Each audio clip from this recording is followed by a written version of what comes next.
പ്രിയ ശ്രോതാക്കളെ, മനുഷ്യൻ്റെ പ്രകൃതത്തെക്കുറിച്ചാണ് നാം കഴിഞ്ഞ 4 സെഗ്മെൻറ്റുകളിൽ കേട്ട് കഴിഞ്ഞത്. മനുഷ്യൻ ഏതൊക്കെ പ്രകൃതത്തിൽ ജനിക്കും, അവർ എന്തൊക്കെ പ്രകൃതം കാണിക്കും എന്ന് നമ്മൾ കേട്ട് കഴിഞ്ഞു. ഇന്ന് നമ്മൾ അവസാനത്തേതാണ് കേൾക്കാൻ പോകുന്നത്. ആരാണ് ഈ പ്രകൃതമൊക്കെ ഇങ്ങനെ ആയിരിക്കും, ഈ പ്രകൃതത്തിൽ ജനിക്കുന്നതെന്ന് കണ്ടുപിടിച്ചതെന്ന് ഓർമ്മയുണ്ടോ? ഓക്കെ, യെസ്, ഹിപ്പോക്രാറ്റസ് എന്ന് പറയുന്നത് ആധുനിക വൈദ്യശാസ്ത്രത്തിൻ്റെ പിതാവാണ്. അദ്ദേഹം ഒരു ഏഷ്യ മൈനർ എന്ന് പറയുന്നതായ സ്ഥലത്ത് 460-ൽ ജീവിച്ചതായ മനുഷ്യനാണ്. പക്ഷെ അദ്ദേഹം ഈ മനുഷ്യ ശരീരത്തിലെ 4 ഫ്ലൂയിഡുകൾ ഡോമിനേറ്റ് ചെയ്യുന്ന അനുസരിച്ചാണ് പ്രകൃതം വരുന്നതെന്ന് കണ്ടുപിടിക്കാൻ അദ്ദേഹത്തെ സഹായിച്ചൊരു ദേവനുണ്ട്. ആ ദേവൻ്റെ പേരെന്തെന്ന് ഓർമ്മയുണ്ടോ? അസ്കലോപ്പിയസ്. ഈ അസ്കലോപ്പിയസ് ദേവന് അന്നൊരു ചിഹ്നമുണ്ടായിരുന്നു. ആ ചിഹ്നം എന്താണെന്നറിയാമോ? അദ്ദേഹം ഒരു വടി പിടിച്ചേക്കും, ആ വടിയിലൊരു പാമ്പ് ചുറ്റിയിരിക്കും. അദ്ദേഹമാണ്, അതായത് ഒരു വടിയിൽ പാമ്പ് ചുറ്റിയിരിക്കുന്നു. അത് അയാളുടെ ഒരു എംബ്ലമാണ്, ചിഹ്നമാണ്. ആ ചിഹ്നത്തിൽ നിന്നാണ് ഈ ലോകത്തിലെ മെഡിക്കൽ കോളേജുകളെല്ലാം അത് ഫോളോ ചെയ്തിരിക്കുന്നതാണ്. ഒരു വടി, 2 പാമ്പിങ്ങനെ ചുറ്റിയിരിക്കും, അതിൻ്റെ മേളിൽ ഒരു ഗരുഡൻ ഇരിക്കും. ആ ചിഹ്നം യഥാർത്ഥത്തിൽ ആസ്കലോപ്പിയസ് ദേവൻ്റെ ചിഹ്നമാണ്.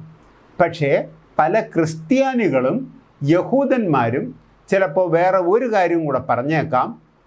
അവർ മോശ മരുഭൂമിയിൽ പിച്ചള സർപ്പത്തെ ഉയർത്തി, അതിൽ നിന്നാണ് ഇത് വന്നതെന്ന് പ്രതിപാദിക്കുന്നവരും ഉണ്ട്. ഏത് വിശ്വസിച്ചാലും നമുക്ക് കുഴപ്പമൊന്നുമില്ല.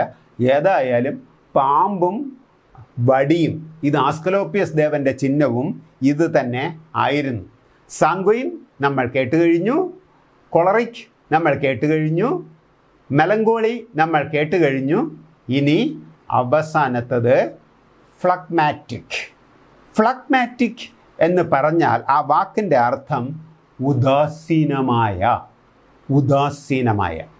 സാങ്ക്വയിൻകാർ സംസാരപ്രിയരാണ്, കൊളറിക്കുകാർ പ്രവർത്തകരാണ്, മെലങ്കോളി ചിന്തകരാണ്, ഫ്ലഗ്മാറ്റിക് വാച്ചേഴ്സാണ്, കാഴ്ചക്കാരാണ്. അവർക്ക് എല്ലാം കണ്ട് രസിക്കുന്നത് വലിയ ഇഷ്ടമാണ്. ഇനി നമുക്ക് ഇവരുടെ വൈകാരികപരമായ പ്രകൃതം എന്താണെന്ന് നോക്കാം. ഈ ഫ്ലഗ്മാറ്റിക് എന്തിന് ഡോമിനേറ്റ് ചെയ്യുന്നവരെന്ന് കേട്ടിട്ടുണ്ടോ? ഞാൻ പറഞ്ഞില്ലല്ലേ? ഓക്കെ, ഫ്ലഗ്മാറ്റിക് എന്ന് പറയുന്നത് മനുഷ്യ ശരീരത്തിലെ കഫം ഡോമിനേറ്റ് ചെയ്യുന്നതാണ്. ഫ്ലം എന്ന് വെച്ചാൽ കഫം ഡോമിനേറ്റ് ചെയ്യുന്നവരാണ് ഫ്ലഗ്മാറ്റിക് പ്രകൃതത്തിൽ ജനിക്കുന്നവർ. ഇവർ സഭ്യരാണ്, വിശ്വസിക്കാൻ കൊള്ളാവുന്നവരാണ്. ഇവർ പറഞ്ഞു പറ്റിച്ചിട്ടൊന്നും പോവില്ല. എനിക്ക് സമയമില്ലായിരുന്നു, അതുകൊണ്ട് ഞാൻ ചെയ്തില്ല, അങ്ങനെയുള്ളതായ ഒരു പ്രകൃതവും ഇവർക്ക് ഇല്ല. ഇവർ സഭ്യരാണ്, ഇവർ വിശ്വസിക്കാൻ കൊള്ളാവുന്നവരാണ്, കൂടെ കൂട്ടാൻ പറ്റിയവരാണ്. നമ്മളൊക്കെ കേട്ടിട്ടില്ലേ? അവരുടെ അടുത്ത് പോയാൽ അവൾ ശരിയല്ല, അവൻ ശരിയല്ല, നമുക്ക് പ്രയാസം പറ്റുമ്പം കളഞ്ഞിട്ട് പൊക്കളയും കേട്ടോ. അവനെന്തെങ്കിലും ആവശ്യം വരുമ്പോൾ നമ്മളെ കാര്യം കളഞ്ഞിട്ട് അവൻ്റെ കാര്യത്തിന് പോകും എന്നൊക്കെ കേട്ടിട്ടില്ലേ? പക്ഷേ ഈ ഫ്ലഗ്മാറ്റിക്കുകാർ അങ്ങനെ ചെയ്യില്ല. അവർ കൂടെ കൂട്ടാൻ പറ്റിയവരാണ്. അധികം സംസാരമൊന്നുമില്ല അവർക്ക്. പക്ഷേ അധികം സംസാരമില്ലെങ്കിലും എപ്പോഴും ഇവർ സന്തോഷമുള്ളവരാണ്. വാച്ചേഴ്സ് ആയതുകൊണ്ട് ഇവർ കാണുകയും സന്തോഷിക്കുകയും ചെയ്യുന്നവരാണ്. ഇവർ സമാധാനപ്രിയരും ശാന്തഹൃദയരുമാണ്. വഴക്കൊക്കെ നടക്കുന്ന സ്ഥലത്തു നിന്നും ബഹളം ഉണ്ടാക്കുന്നതായ സ്ഥലത്തു നിന്ന് അവരൊക്കെ മാറിപ്പോക്കളയും. പണ്ട് എനിക്കറിയാവുന്നതായ ഒരു പാരൻറ്റിൻ്റെ മകളെ എന്ത് ചെയ്തെന്നറിയാവോ? അവർ നഴ്സിംഗ് പഠിക്കണമെന്ന് പറഞ്ഞു. പ്രീ ഡിഗ്രി കഴിഞ്ഞ് നഴ്സിംഗ് പഠിക്കണമെന്നൊക്കെ അവർ താല്പര്യമെടുത്തു, നഴ്സിംഗ് പഠിപ്പിക്കാൻ തീരുമാനിച്ചു. അവിടെ നഴ്സിംഗ് പഠിക്കാൻ പോയി, അഡ്മിഷനൊക്കെ കിട്ടി. പോയി ആദ്യത്തെ ദിവസം എന്തോ ഒരു ഇഞ്ചക്ഷൻ എടുക്കാൻ പറഞ്ഞു, രക്തം കണ്ടിടം തന്നെ ആ കൊച്ചു ബോധം കിട്ടും. അവർ ബ്ലഡ് കാണുന്നതോ വഴക്ക് കൂടുന്നതോ ഇതൊന്നും അവർക്ക് ഇഷ്ടമല്ല. അധികം ഇവർ സമാധാനപ്രിയരും ശാന്തഹൃദയരും ആണ്. ഇവരും അശുഭാപ്തി വിശ്വാസമുള്ളവരാണ്. ആദ്യത്തെ സാങ്ക്വൈനും കൊളറിക്കും ശുഭാപ്തി വിശ്വാസമുള്ളവരാണ്. നടന്നില്ലെങ്കിലും ആ വിശ്വാസമുള്ളവരാണ്. പക്ഷേ ഫ്ലഗ്മാറ്റിക്കും മെലങ്കോളിയും അശുഭാപ്തി വിശ്വാസക്കാരാണ്. ഇവർക്ക് ശക്തമായ തീരുമാനങ്ങളില്ല. ഫ്ലഗ്മാറ്റിക്കുകാർക്ക് മെലങ്കോളീസിനെ പോലെ തന്നെ ശക്തമായ തീരുമാനങ്ങളൊന്നും ഇല്ല. അതുപോലെ തന്നെ ഇവർ ഈ ഉറക്കച്ചിരിക്കുക അതൊന്നുമില്ല. സന്തോഷമുള്ളവരാണ്, സമാധാനമുള്ളവരാണ്, സമാധാനം ഉണ്ടാക്കുന്നവരാണ്. എങ്കിൽ പോലും ഇവരെന്ത് ചെയ്യുന്നറിയാമോ? ഉറക്കച്ചിരിക്കുക, അട്ടഹസിക്കുക ഒന്നുമില്ല. അവർക്ക് ഇഷ്ടപ്പെട്ടാൽ സ്മൈൽ ചെയ്യും, എപ്പോഴും സന്തോഷവതരായിട്ട് ഇരിക്കും എന്ന് മാത്രമേ ഉള്ളൂ. ലോകത്തിൽ എന്തെങ്കിലും പദ്ധതികൾ അവരെ ഏൽപ്പിച്ചാൽ, അത് തുടങ്ങാനായിട്ട് ഏൽപ്പിച്ചാൽ വിജയിക്കുന്നത് വലിയ പ്രയാസമാണ്. അതുകൊണ്ട് എന്തെന്നറിയാമോ? പദ്ധതികളോട് ഇവർക്ക് എതിർപ്പുമില്ല, അതിനോട് താല്പര്യമില്ല. അങ്ങനത്തതാണ്. അതായത് അവർക്ക് പുതിയതായിട്ടൊന്നും തുടങ്ങണമെന്ന് വലിയ താല്പര്യമൊന്നുമില്ല. പിന്നെ അതിനെ എതിർക്കുകയും ഇല്ല. അവരുടെ കുടുംബത്തിൽ തന്നെ സഹോദരനോ ബന്ധുക്കളോ അവരുടെ ആരെങ്കിലും വേണ്ടപ്പെട്ടവരോ ഏതെങ്കിലും ഒരു സ്ഥാനത്തെ ഒരു പ്രോജക്റ്റ് തുടങ്ങാൻ പോവുകയാണെങ്കിൽ ഇവർക്കതിന് എതിർപ്പൊന്നുമില്ല. ഇവർ എതിർപ്പില്ല, കഴിയുന്നതും ഇവർ സപ്പോർട്ടൊക്കെ ചെയ്യും. പക്ഷേ അതിൽ വലിയ താല്പര്യവും കാണിക്കത്തില്ല. വന്നു പോയാൽ പോയി, നമ്മുടെ കാര്യം നടക്കട്ടെ എന്നുള്ളതായ ഒരു പോക്കിൽ പോകുന്നവരാണ്. ഇങ്ങനെയുള്ളവരാണ് ലീഡർഷിപ്പിൽ വന്നാൽ ലേസി ഫെയർ ലീഡർഷിപ്പ് എന്ന് പറയും. ലീഡർഷിപ്പ് ഗുണഗണത്തിൽ ലേസി ഫെയർ, അങ്ങോട്ടും ഇങ്ങോട്ടും ആടിച്ചാഞ്ഞ് നിൽക്കുന്നതായ ഒരു ശൈലിയിലെ ലീഡർഷിപ്പ് ആകും ഇവരാരെങ്കിലും വന്നു കഴിഞ്ഞാൽ. ഏത് തരത്തിലുള്ള വിട്ടുവീഴ്ചയ്ക്കും ഇവർ തയ്യാറാണ്. കാരണം സ്വന്തമായിട്ട് തീരുമാനങ്ങളില്ലാത്തത് കൊണ്ട്, സ്വന്തമായിട്ട് ഞാൻ പിടിച്ചെടുത്ത് നിൽക്കണം, ഞാൻ പിടിച്ച മുയലിന് കൊമ്പുണ്ട് എന്ന് പറഞ്ഞ ഒരു സ്റ്റബേൺനെസ് ഇവർക്ക് ഇല്ല. അതുകൊണ്ട് ഇവരേത് വിട്ടുവീഴ്ചയ്ക്കും തയ്യാറാണ്. ഇവരുടെ കുടുംബത്തിലായാലും ശരി, ഇവരുടെ മക്കളുടെ കാര്യത്തിലായാലും ശരി, പാരൻസിൻ്റെ കാര്യത്തിലായാലും ശരി, അവർ വിട്ടുവീഴ്ചയ്ക്ക് തയ്യാറാണ്. ഇനി നമുക്ക് ഇവരുടെ മറ്റുള്ളവരുമായിട്ടുള്ള ബന്ധം എന്താണെന്ന് നോക്കാം. മറ്റുള്ളവരുമായിട്ടുള്ള ഇവരുടെ ബന്ധം, ഇവർക്കധികം സ്നേഹിതന്മാർ വേണമെന്ന് നിർബന്ധമൊന്നുമില്ല.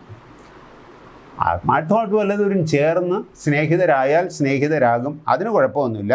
പക്ഷേ ഇവർക്ക് അധികം സ്നേഹിതന്മാർ ഇല്ല. സമാധാനകാംക്ഷികളാണ്. കേട്ടിട്ടില്ലേ? സമാധാനകാംക്ഷികൾ. അയാളുടെ കൂടെയാണോ പോയേക്കുന്നത്? ആ ചേട്ടൻ്റെ കൂടെയാണോ പോയേക്കുന്നത്? അങ്ങനെയാണെങ്കിൽ ഒരു പ്രശ്നത്തിലും ഇടപെടില്ല, സമാധാനത്തിൽ തന്നെ വരും എന്നുള്ള സമാധാനകാംക്ഷികളാണ്. സ്ഥിരമായ വിശ്വാസം ഇവരുടേത് മാറ്റാൻ വലിയ പ്രയാസമാണ്. നമ്മൾ അവരെ കൺവിൻസ് ചെയ്യിക്കാൻ ഭയങ്കര പ്രയാസമാണ്. ഇവർ ഏതെങ്കിലും ഒരു പാരമ്പര്യത്തിലോ ഇവരൊരു വിശ്വാസത്തിലോ ഉറച്ചു നിന്ന് കഴിഞ്ഞാൽ മറ്റുള്ളതിനെ അവരെ അതിൽ നിന്ന് മാറ്റിയെടുക്കാൻ വലിയ പ്രയാസമാണ്. എനിക്ക് തോന്നുന്നു, ഞാൻ പറഞ്ഞിട്ടുണ്ടോ എന്നറിയില്ല, നമ്മളെ അറിഞ്ഞിരിക്കുന്ന സത്യവും നമ്മൾ വിശ്വസിക്കുന്ന വിശ്വാസവും എന്ന് പറയുന്നത്, അതിൻ്റെ ആയുസ് എന്ന് പറയുന്നത് വേറൊരാളത് തെറ്റെന്ന് തെളിയിക്കുന്നത് വരെ മാത്രമാണ്. നമുക്കെന്തും വിശ്വസിക്കാം, നമുക്കെന്തും അംഗീകരിക്കാം, അത് ശരിയാണെന്ന് നമുക്ക് ഡിക്കുകയും ചെയ്യാം. പക്ഷേ നമ്മളെ വേറെ ഒരാൾ വന്ന് കൺവിൻസ് ചെയ്യിച്ച് അത് തെറ്റെന്ന് ധരിപ്പിക്കുമ്പോൾ ആ സത്യം പോയി. അതുവരെ പലരും സത്യമാണെന്ന് വിശ്വസിച്ചിരിക്കും. പണ്ടങ്ങനെ ആയിരുന്നല്ലോ. പണ്ട് ടോളമി ഒരു തിയറി ഉണ്ടാക്കി, ജിയോസെൻട്രിക് തിയറി എന്ന് വെച്ചാൽ ഈ ഭൂമിയാണ് ലോകത്തിൻ്റെ സെൻറ്ററെന്നും മറ്റു ഗോളങ്ങളെല്ലാം ഇതിനെ ചുറ്റി സഞ്ചരിക്കുന്നു എന്നും പറഞ്ഞ് അദ്ദേഹം ഒരു തിയറി കൊണ്ടുവന്നു. അത് ലോകം മുഴുവൻ അംഗീകരിച്ചതുമാണ്. അതിനെ മാറ്റിയതാരാണ്? അതിനെ മാറ്റാൻ വേണ്ടി 2-3 പേര് ചെയ്തിട്ടുണ്ട്. കോപ്പർനിക്കസ് ശ്രമിച്ചു. കോപ്പർനിക്കസ് 1500 വർഷത്തിന് ശേഷമാണ് ശ്രമിച്ചത്. പക്ഷേ അദ്ദേഹത്തിന് സഭ തുറുങ്കിലടച്ചു കൊന്നു, ഇൻക്വിസിഷൻ നടത്തി കൊന്നു. പിന്നെ അതിനുശേഷം 100 വർഷം കൂടെ കഴിഞ്ഞപ്പോൾ 1600 AD ടെലസ്കോപ്പ് കണ്ടുപിടിച്ചു ഗലീലിയോ ടെലസ്കോപ്പ് കണ്ടുപിടിച്ചിട്ട് തെളിയിച്ചു കൊടുത്തു. ഈ ഭൂമി അല്ല സെൻറ്റർ, സൂര്യനാണ് സെൻറ്ററെന്ന് പറഞ്ഞു കൊടുത്തു. പക്ഷേ അയാളെയും ഇൻക്വിസിഷൻ നടത്തി ജയിലിൽ അടച്ചു. അപ്പോൾ ഏതെങ്കിലും ഒരു സത്യം നമ്മളിപ്പോൾ അറിയുന്നത് അത് സ്ഥിരമായിട്ട് സത്യമാകണമെന്നില്ല. ചിലപ്പോൾ അതിന് മാറ്റം സംഭവിച്ചേക്കാം. അത് കൂടുതൽ ഒരാൾ വന്ന് കൺവിൻസ് ചെയ്യിക്കുമ്പോൾ ഇപ്പം നമുക്കറിയാം ജിയോസെൻട്രിക് തിയറി അല്ല കറക്റ്റ്, ഹീലിയോസെൻട്രിക് തിയറി ഈ സോളാറിൻ്റെ മാത്രമാണ്. പക്ഷേ നമ്മുടെ ഗാലക്സിയുടെ സെൻറ്റർ ഇതല്ല.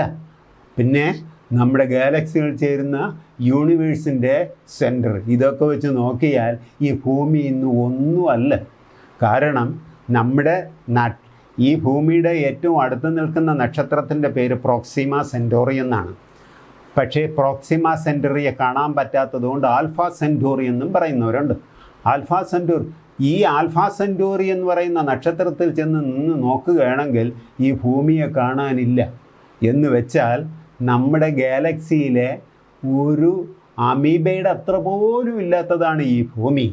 അപ്പോൾ ഈ ഭൂമിയിലുള്ള മനുഷ്യനെന്ന് പറയുന്നത് യോഹ്ലോണ്ടത്തിൽ ഡോട്ട് ഒരു പൊട്ടിൻ്റെ അത്ര മാത്രമേ ഉള്ളൂ. അപ്പോൾ എന്തെന്നറിയാമോ, ഇവർ വിശ്വസിച്ചിരിക്കുന്ന വിശ്വാസം മാറ്റാൻ വലിയ പ്രയാസമാണ്. നയതന്ത്ര കാര്യങ്ങളെ കൈകാര്യം ചെയ്യാൻ ഇവർക്ക് സാധിക്കും. ഇവർ അധികം സംസാരപ്രിയരല്ല, ഇവർ സമാധാനകാംക്ഷികളാണ്, പാരമ്പര്യം മുറുകെ പിടിക്കുന്നവരാണ്. എന്നാൽ പോലും ഇവർക്കുള്ള ഒരു പ്രത്യേകത, നയതന്ത്രപരമായ കാര്യങ്ങളെ കൈകാര്യം ചെയ്യാൻ ഇവർക്ക് സാധിക്കും. നല്ലവണ്ണം ശ്രദ്ധിക്കുന്നവരും പ്രകൃതി ആസ്വാദകരുമാണ്. സൗന്ദര്യവും പ്രകൃതിയൊക്കെ വളരെ ആസ്വാദകരാണ്. ചോദിച്ചാലേ ഇവർ ഉപദേശം നൽകാറുള്ളൂ. അല്ലാതെ ഒരു കൂട്ടത്തിൽ ചാടിക്കേറി ചെന്ന് അവരുടെ അടുത്ത് നിനക്കെന്താ പ്രശ്നം, ഓ ശരി ഞാൻ ഇന്നത് ചെയ് എന്ന് പറയുന്നതൊരു സ്വഭാവം ഇവർക്കില്ല. ഇവരെന്ത് ചെയ്യുന്നറിയാമോ, മറ്റുള്ളവർ ചോദിച്ചാൽ മാത്രമേ ഉപദേശം നൽകാറുള്ളൂ. മറ്റുള്ളവരുടെ കാര്യത്തിൽ ഇവർ ഇടിച്ചു കയറി ഇടപെടാറൊന്നുമില്ല. മറ്റുള്ളവരുടെ കാര്യത്തിൽ ഇവർ ഇടപെടാറില്ല. ചോദിച്ചാൽ ഇടപെടും, സൗകര്യമുണ്ടെങ്കിൽ ചെയ്തു കൊടുക്കുമെന്നല്ലാതെ അവരുടെ കാര്യത്തിലൊന്നും ഇടപെടില്ല. ഇവർ ഭയങ്കര പിശുക്കന്മാരാണ് കേട്ടോ. ഈ ഫ്ലഗ്മാറ്റിക്കുകാർ വളരെ സ്വാർത്ഥരാണ്, പിശുക്കരാണ്, വാശിക്കാരാണ്. ഇവരുടെ ഏതെങ്കിലും ഒരു ചെറിയ കാര്യം നശിച്ചു പോയാലോ, ഇവർക്ക് കിട്ടേണ്ടതായ ഏതെങ്കിലും ഒരു ചെറിയ കാര്യം കിട്ടാതിരുന്നാലോ, ഇവരുടെ ഏതെങ്കിലും ഒരു വലിയ വിലയില്ലാത്തൊരു സാധനം പോലും ആരെ നശിപ്പിച്ചാലോ ഇവർക്കത് സഹിക്കാൻ പറ്റില്ല. ഇവർ പിശുക്കരാണ്, സ്വാർത്ഥരാണ്, വാശിക്കാരാണ്. ഇവർക്ക് അധികാരഭ്രമമൊന്നുമില്ല കേട്ടോ. ചിലപ്പോഴൊക്കെ നമ്മൾ കേട്ടിട്ടില്ലേ, അധികാരത്തിന് വേണ്ടി എന്തോന്നാണ് പ്രകടന പത്രിക ഇറക്കും, നിങ്ങളെനിക്ക് വോട്ട് ചെയ്യണം, ഗ്യാരൻറ്റി തരും, വരുമ്പോൾ ഇതൊക്കെ ഗ്യാരൻറ്റികളൊക്കെ തരും. പക്ഷേ നടപ്പിൽ വരികണമെന്നൊന്നും നിർബന്ധമൊന്നുമില്ല. പക്ഷേ എന്നാലും അധികാരത്തിന് വേണ്ടി അവരതൊക്കെ ചെയ്യും. പക്ഷേ ഈ ഫ്ലഗ്മാറ്റിക് പ്രകൃതത്തിലുള്ളവർക്ക് ഇതിലൊന്നും ചെയ്യണമെന്ന് ഒരു താല്പര്യവും ഇല്ല. പിന്നെ നിർബന്ധിച്ചാലല്ലാതെ ഇവർ നേതൃത്വം ഏറ്റെടുക്കില്ല. കൊളറിക്കുകാരാണെങ്കിൽ അവർക്ക് നേതാവായിരിക്കാതെ പറ്റില്ല കേട്ടോ. മറ്റൊരാൾക്ക് അടിമപ്പെട്ട് ജോലി ചെയ്യുക, മറ്റുള്ളവരുടെ കീഴിൽ ജോലി ചെയ്യുക എന്ന് പറഞ്ഞാൽ ഭയങ്കര പ്രയാസമാണ്. പക്ഷേ ഇവരോട് വളരെ നിർബന്ധിച്ച് ഏൽപ്പിച്ചാൽ മാത്രമേ ഇവർ ലീഡർഷിപ്പ് ഏറ്റെടുക്കുകയുള്ളൂ. ഇനി നമുക്ക് ഇവരുടെ പ്രവർത്തനവും മറ്റ് ശീലങ്ങളും നോക്കാം. ഇവരുടെ പ്രവർത്തനവും മറ്റ് ശീലങ്ങളും വളരെ നിർബന്ധിച്ച് ഇവരെ ജോലി ചെയ്ത് തീർപ്പിക്കാൻ സാധിക്കുകയുള്ളൂ. അല്പം മടിയെന്ന് വേണമെങ്കിൽ നമുക്ക് പറയാം. ഞാൻ കേട്ടിട്ടുണ്ട്, ഒരു പ്രാവശ്യം ഒരു കമ്പനിയിൽ അവിടെ ജോലിക്ക് ആളെ എടുത്തപ്പോൾ ആ മാനേജർ പറഞ്ഞു, നമുക്കെവരെയൊക്കെ ഇൻ്റർവ്യൂ നടത്തിയിട്ട് ഏറ്റവും മടിയനായവനെ കണ്ടുപിടിച്ച് അവന് ഈ ജോലി കൊടുക്കണം. അപ്പം മാനേജറുടെ അടുത്ത് മറ്റുള്ളവർ പറഞ്ഞു, സാറേ ഈ മടിയനെ ഇവിടെ കൊണ്ടുവന്നിട്ട് നമ്മുടെ ജോലി ഉഴപ്പിക്കണോ, നമ്മുടെ ജോലി ചെയ്യാതിരിക്കണോ? അപ്പോൾ ആ മാനേജർ പറഞ്ഞു, അല്ല, ഇങ്ങനെ മടി പിടിച്ചിരിക്കുന്നവരെന്തെന്നറിയാമോ, ഏത് ജോലിയും ഈസി ആയിട്ട് എങ്ങനെ ചെയ്യണമെന്ന് കണ്ടുപിടിക്കും അവർ. അതായത് മടി പിടിച്ചിരിക്കുന്നവർ അവരുടെ ജോലി എങ്ങനെ ഈസി ആയിട്ട് ചെയ്ത് തീർക്കണമെന്ന് അവർ കണ്ടുപിടിക്കും. അത് മറ്റുള്ളവർ ശ്രമിക്കുന്നതിനേക്കാൾ എളുപ്പത്തിൽ സാധിക്കുകയും ചെയ്യും. അങ്ങനെ ഒരു സംഭവം ഞാൻ കേട്ടിട്ടുണ്ട്. അപ്പോൾ ഇവർ ജോലി തീർക്കാൻ എളുപ്പമാർഗം കണ്ടുപിടിക്കും. ഇന്ന് ലോകത്തിലെ കണ്ടുപിടുത്തങ്ങളൊക്കെ അതാണല്ലേ. നമുക്ക് സ്പീഡിൽ പോകണം, നമ്മൾ കാർ കണ്ടുപിടിച്ചു. വണ്ടികളും വാഹനങ്ങളും കണ്ടുപിടിച്ചു. നമുക്ക് വേഗത്തിൽ മറ്റു രാജ്യത്തിലെത്തണം, നമ്മൾ പ്ലെയിന് കണ്ടുപിടിച്ചു. അതുപോലെ തന്നെ ഏത് കാര്യങ്ങളും നമ്മൾ ഈസി ആയിട്ട് വേഗം ചെയ്യാൻ വേണ്ടി ശ്രമിച്ചതിൻ്റെ ഫലമാണ് ഈ ലോകത്തിൽ കാണുന്നതായ എല്ലാ കണ്ടുപിടുത്തങ്ങളും. ഇവർ യാഥാസ്ഥികരാണ്. യാഥാസ്ഥികരെന്ന് വെച്ചാൽ ഇവർ പഴയ മൂല്യബോധത്തിൽ മാത്രമേ അധികം വിശ്വസിക്കുകയുള്ളൂ. പുരോഗമനവാദികളല്ല. ഇവർക്കാണെങ്കിൽ ഇവരുടെ കൂട്ടത്തിൽ പണ്ട് ഞാൻ എൻ്റെ ചെറുപ്പകാലത്ത് ഞങ്ങളൊരു വിവാഹത്തിന് പോയി. അത് ഏകദേശം ഒരു 50 വർഷം മുമ്പാണ്. വിവാഹത്തിന് പോയപ്പോൾ അവിടെയുള്ള എല്ലാവരും ഗേൾസ്, ചെറിയ പെൺപിള്ളേരെല്ലാം ഒരു ഉടുപ്പ് പിന്നെ ഒരു പാവാട ഇതൊക്കെയാണ് ഇട്ടുകൊണ്ട് വരുന്നത്. അപ്പോൾ കാണാം ഒരു കുട്ടി ചുരിദാർ ഇട്ടുകൊണ്ട് വന്നു. അതിൻ്റെ ബന്ധു ആരോ നോർത്ത് ഇന്ത്യയിലുണ്ട്, അവരൊന്ന് കണ്ടുപിടിച്ചുകൊണ്ട് വന്ന് ചുരിദാർ ഇട്ടുകൊണ്ട്. കുറേ പേര് ആ കുട്ടിയെ കുറ്റം പറയാത്ത കാര്യമില്ല. ഇതെന്തോന്ന് ഡ്രസ്സാണിത്. പക്ഷേ മനുഷ്യ ശരീരത്തിന് കാണാതെ മറച്ചിടുന്ന ചുരിദാറാണ് ഏറ്റവും നല്ലതെന്ന് പിന്നെ പലർക്കും മനസ്സിലായി തുടങ്ങി. ഇവരെന്താണെന്നറിയാമോ? യാഥാസ്ഥികരാണ്, പുരോഗമനവാദികളല്ല. പുരോഗമന ഡ്രസ്സ് ഇഷ്ടമല്ല, പുരോഗമനമായ ഭക്ഷണ രീതികൾ ഇഷ്ടമല്ല, പുരോഗമനമായിട്ടുള്ളതായ വേറെ ഏതെങ്കിലും മോഡേൺ കാര്യത്തിനൊന്നും ഇവർക്ക് വലിയ താല്പര്യം ഇല്ല. സൗമ്യമായി നിരീക്ഷിക്കാൻ ഇവർക്ക് ഇഷ്ടമാണ്. എടുത്തു ചാടി പ്രവർത്തനം ഇവർക്ക് വളരെ കുറവാണ്. മറ്റുള്ളവരുടെ കാര്യത്തിൽ ഇടപെടുക അപൂർവമാണ്. ആരെങ്കിലും ചോദിച്ചാലും ആരെങ്കിലും നിർബന്ധിച്ചാലും മാത്രമേ ചെയ്യുകയുള്ളൂ. മാറ്റങ്ങൾക്ക് ഇവർ എതിര് നിൽക്കും. മാറ്റങ്ങൾ, അതായത് നമ്മുടെ ഭവനത്തിലോ നമ്മുടെ ബന്ധത്തിലോ നമ്മുടെ കുടുംബത്തിലോ ഇങ്ങനെയുള്ളതെല്ലാം മാറ്റങ്ങൾ വരുത്താൻ ഇവർക്ക് വലിയ താല്പര്യം ഇല്ല. മാറ്റങ്ങളെ ഇവർ എതിര് നിൽക്കും. പുതിയ പദ്ധതികൾക്ക് തടസ്സം പറയും ഇവർ. ആരെങ്കിലും അവരുടെ കുടുംബത്തിലോ കൂട്ടുകാരോ എന്തെങ്കിലും ആലോചിക്കുകയാണെങ്കിൽ അതിൻ്റെ എതിരെ ഇവർ കാണും. എതിര് കണ്ടിട്ടോ, എടാ നടക്കാത്ത കാര്യമാടാ, നീ എന്തിനാടാ ഇതിൽ ചെന്ന് ഇടപെടുന്നേ, എന്തിനാടി നീ ഇതിൽ ചെന്ന് ഇടപെടുന്നത്, ഇത് നടക്കാത്ത കാര്യമല്ലേ എന്ന് അവർ ഇടപെട്ട് പദ്ധതികൾക്ക് ഇവർ എതിര് നിൽക്കും, തടസ്സം പറയും. അതുകൊണ്ട് ഇവരോട് ആലോചിക്കാൻ പോകരുത് കേട്ടോ. ഈ ഫ്ലഗ്മാറ്റിക്കുകാരുടെ അടുത്ത് ആലോചിക്കാൻ പോയാൽ നമ്മുടെ കാര്യം നടക്കാതെ വരും. അതുകൊണ്ട് ഇവരോട് ആലോചനയ്ക്ക് പോകാൻ പാടില്ല. ഇനി നമുക്ക് ഇവരുടെ ഏറ്റവും വലിയ ആവശ്യം എന്താണ് എന്ന് നോക്കാം. ഇവരുടെ ഏറ്റവും വലിയ ആവശ്യം ഞാൻ പറഞ്ഞു, ഇവർ കാഴ്ചക്കാരാണ്, ഉദാസീനത ഉള്ളവരാണ്, മറ്റുള്ളവരുമായി അശുഭാപ്തി വിശ്വാസക്കാരാണ്, മറ്റുള്ളവരുമായിട്ട് ഇടപെടുന്നത് വളരെ കുറവാണ്. അതുകൊണ്ട് ഇവരുടെ ഏറ്റവും വലിയ ആവശ്യവും ഈ ടെമ്പറമെൻറ്റിനെ അതിജീവിച്ച് കുറച്ചുകൂടെ ഇവരുടെ വീക്ക്നെസ് ഓവർകം ചെയ്യാനുള്ളതായ ഇത് എന്തൊക്കെ ചെയ്യാൻ നോക്കാം. മറ്റുള്ളവരുമായിട്ട് ചേർന്ന് നിൽക്കാനും ഇടപെട്ടു പോകാനും സംസാരിക്കുവാനും സന്ദർഭം കണ്ടെത്തുക, അതിന് ശ്രമിക്കുക. ഒരു പ്രാവശ്യം ഞാനിതുപോലെ ഒരു മോട്ടിവേഷൻ ക്ലാസ്സിൽ ചെന്നിരുന്നപ്പോൾ കുറേ പേര് ഈ അശുഭാപ്തി വിശ്വാസക്കാർ, അതായത് മെലങ്കോളി ഫ്ലഗ്മാറ്റിക്, അവരൊക്കെ ഇരിക്കുന്നു. അദ്ദേഹം വന്ന് എന്ത് ചെയ്തെന്നറിയാമോ? അവർക്ക് ഒറ്റ നോട്ടത്തിൽ തന്നെ അവരെയൊക്കെ ഏകദേശം മനസ്സിലായി. അയാൾ പറഞ്ഞു, നിങ്ങൾ പരസ്പരം പരിചയപ്പെടണം, അവരുടെ പേര് ചോദിക്കണം, അവരുടെ നാട് ചോദിക്കണം, അവർ എത്ര വരെ പഠിച്ചെന്ന് ചോദിക്കണം. അപ്പോൾ എല്ലാം അങ്ങോട്ടും ഇങ്ങോട്ടുമൊക്കെ സംസാരിക്കാൻ തുടങ്ങി. സംസാരിച്ച് ഇങ്ങനെ ഒതുങ്ങിയിരിക്കുന്നവർക്കൊക്കെ ഇടപെടാനായിട്ട് തോന്നി.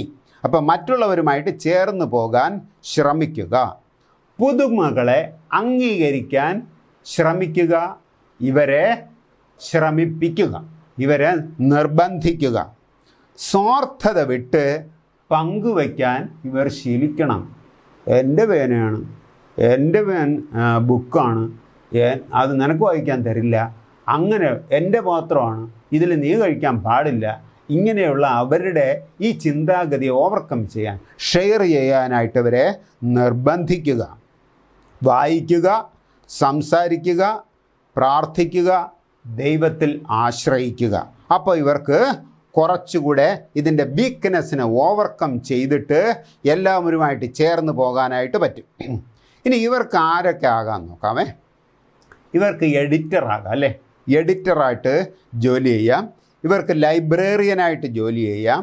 ഇവർക്ക് ആർട്ടിസ്റ്റുകളായിട്ട് ജോലി ചെയ്യാം. ഇവർക്ക് പെയിൻറ്റിങ് നടത്താം. ഇവർക്ക് കമ്പ്യൂട്ടർ ഡിസൈനറും കമ്പ്യൂട്ടർ എൻജിനീയറൊക്കെ ആകാനായിട്ട് സാധിക്കും. അപ്പോൾ എൻ്റെ പ്രിയ ശ്രോതാക്കളെ, നമ്മൾ 4 പ്രകൃതത്തിൽ ജനിക്കുന്ന മനുഷ്യരെക്കുറിച്ച് കേട്ട് കഴിഞ്ഞു. ഈ 4 പ്രകൃതത്തിന് അതീതമായിട്ട് വേറൊരു പ്രകൃതത്തിൽ ജനിക്കാൻ ആർക്കും സാധിക്കുകയില്ല. ഇതിൽ ജനിക്കാനേ പറ്റുള്ളൂ. ഇതിൽ ജനിച്ചാൽ ഇതിൻ്റെ വീക്ക്നെസ് ഉള്ളവർ ഇതിനെ ഓവർകം ചെയ്യാൻ ശ്രമിക്കണം.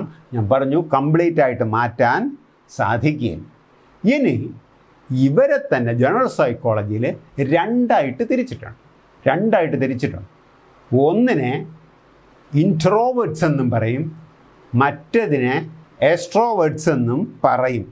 എക്സ്ട്രോവേർട്സ് എന്ന് വെച്ചാൽ അതിനെ മലയാളത്തിൽ ബഹിർമുഖർ എന്ന് പറയും. ബഹിർമുഖർ. ഇപ്പം നിങ്ങൾ ഏതെങ്കിലും ഒരു പ്രോഗ്രാമിൽ ചെന്നിരിക്കുക. ആ പ്രോഗ്രാമിൽ ചെന്നിരിക്കുമ്പോൾ അവിടെ ഇരിക്കുന്ന ഓഡിയൻസിൽ ഒരു കുട്ടിക്ക് പാടാൻ അറിയാമെങ്കിൽ നിങ്ങളെ ഒന്ന് പറയുക, ഒരു പാട്ട് പാടാവോ എന്ന് ചോദിച്ചാൽ ഈ എക്സ്ട്രോവേർട്സ് അല്ലെങ്കിൽ ബഹിർമുഖരാണെങ്കിൽ അവർ ചാടിക്കറി ഞാൻ പോകാമെന്ന് പറഞ്ഞ് അവർ സ്റ്റേജിൽ കയറി അവർ പാടും. വിജയിക്കുന്നത് അതൊന്നും അവർക്ക് നിർബന്ധമൊന്നുമില്ല. അവർക്ക് സ്റ്റേജിൽ കയറി മുഖം കാണിക്കാനും അതിനൊക്കെ വലിയ ഇഷ്ടമാണ്. അവർ ബഹിർമുഖരാണ്. ഇൻട്രോവേർട്സ് എന്ന് വെച്ചാൽ ഇൻട്രോവേർട്സ്. ആ വേർഡ്സ് എന്ന വാക്കിൻ്റെ അർത്ഥം ടേൺ എന്നാണ്, തിരിയുക എന്നാണ്. ഇൻട്രോവേർട്സ് എന്ന് വെച്ചാൽ അന്തർമുഖർ എന്ന് വെച്ചാൽ നിങ്ങൾ ഏതെങ്കിലും ഒരു പ്രോഗ്രാം നടക്കുന്ന സ്റ്റേജിൽ ഒരാൾ വന്നപ്പോൾ നിനക്കൊരു 5 വാക്ക് സംസാരിക്കാമോ എന്ന് ചോദിച്ചാൽ അവരെന്ത് ചെയ്യുന്നറിയാമോ? തള്ളിക്കൊണ്ട് കയറ്റിയാൽ പോലും അവർ സ്റ്റേജിൽ നിന്ന് ചിലപ്പം ഇറങ്ങിപ്പൊക്കളയും. അവർക്ക് പോകാൻ പറ്റില്ല. അത് എന്തിനാ? അവർക്ക് സ്റ്റേജ് ഫിയറോ അങ്ങനെയുള്ള അവർ അന്തർമുഖരാണ്. അന്തർമുഖരുമുണ്ട്, ബഹിർമുഖരും ഉണ്ട്. സാങ്ക്വനും കൊളറിക്കും എക്സ്ട്രോവേർട്സ് ബഹിർമുഖരാണ്. മെലങ്കോളിയും ഫ്ലഗ്മാറ്റിക്കും ഇൻട്രോവേർട്സ് ആണ്. അപ്പോൾ മെലങ്കോളിയും ഫ്ലഗ്മാറ്റിക്കും അന്തർമുഖർ. സ്റ്റേജിലൊന്നും കയറണമെന്നോ മറ്റുള്ളവരുടെ ഇടപെടണമെന്നോ അത്ര മനസ്സില്ലാത്തവരാണ്. കൊളറിക്കും സാങ്ക്വനും ബഹിർമുഖർ. അവർക്ക് എന്തിനും ഇടപെടാനും എല്ലാത്തിനും കഴിവുണ്ട്. അതുകൊണ്ട് എന്നെ കേൾക്കുന്നതായ പ്രിയ സുഹൃത്തുക്കളെ, നമ്മളിപ്പോൾ 4 പ്രകൃതത്തിലുള്ള മനുഷ്യരെക്കുറിച്ച് മനസ്സിലാക്കി കഴിഞ്ഞു. ഈ ടെമ്പറമെൻറ്റ് കിട്ടാൻ നമുക്ക് ചോയ്സ് ഇല്ല. ഇതിൽ നല്ലത് ഏതെന്ന് ചോദിച്ചാൽ, ഇതിൽ ചീത്ത ഏതെന്ന് ചോദിച്ചാൽ, ചോയ്സ് ഇല്ലാതെ ജനിക്കുന്നത് കൊണ്ട് നമ്മൾ അതനുസരിച്ച് പെരുമാറുന്നു. അതിനെ ഓവർകം ചെയ്ത് അതിൻ്റെ വീക്ക്നെസ്സിനെ കുറച്ചുകൂടെ മാറ്റാൻ ശ്രമിക്കണം. അത് നമുക്ക് സാധിക്കും. ചില ഇടപെടലുകളും ചില ബന്ധങ്ങളും കാരണം നമുക്കതിന്, ചില റിലേഷൻഷിപ്പും കൊണ്ട് നമുക്കതിന് സാധിക്കും. അപ്രകാരം ഈ എല്ലാ ടെമ്പറമെൻറ്റിൻ്റെയും വീക്ക്നെസ്സിനെ അല്പം ഓവർകം ചെയ്ത് ഒരു സക്സസ്ഫുൾ മനുഷ്യരായിട്ട് ജീവിക്കാൻ പഠിക്കണം. ഇത് നമ്മൾ പഠിച്ചതിൻ്റെ ഉദ്ദേശം, ഞാനിത് ചെയ്തതിൻ്റെ ഉദ്ദേശം നമ്മളാരും പ്രത്യേകിച്ച് എന്തെങ്കിലും നേടാനൊന്നുമല്ല. നമ്മുടെ ബന്ധു ഏത് ടെമ്പറമെൻറ്റിലുള്ളതാണ്, നമ്മുടെ കുഞ്ഞ് ഏത് ടെമ്പറമെൻറ്റിലുള്ളതാണ്, ഞാൻ ഇടപെടുന്ന സൂപ്പർവൈസേഴ്സ് ഏത് ടെമ്പറമെൻറ്റിലുള്ളതാണ് എന്ന് മനസ്സിലാക്കിയിട്ട് എല്ലാത്തിനും അവരെ കുറ്റം പറയാതെ ആ ടെമ്പറമെൻറ്റ് അതായതുകൊണ്ടാണ് അയാൾ അത് ചെയ്യുന്നത് എന്ന ബോധം നമ്മൾ മനസ്സിലാക്കിയിട്ട് അവരുമായിട്ട് എങ്ങനെ ഒരുമിച്ച് പോകണമെന്ന് ശീലിക്കുക. അങ്ങനെ ശീലിക്കുകയാണെങ്കിൽ ഈ ലോകത്തിൽ മനുഷ്യരുടെ ജീവിതം ധന്യമായി തീരും.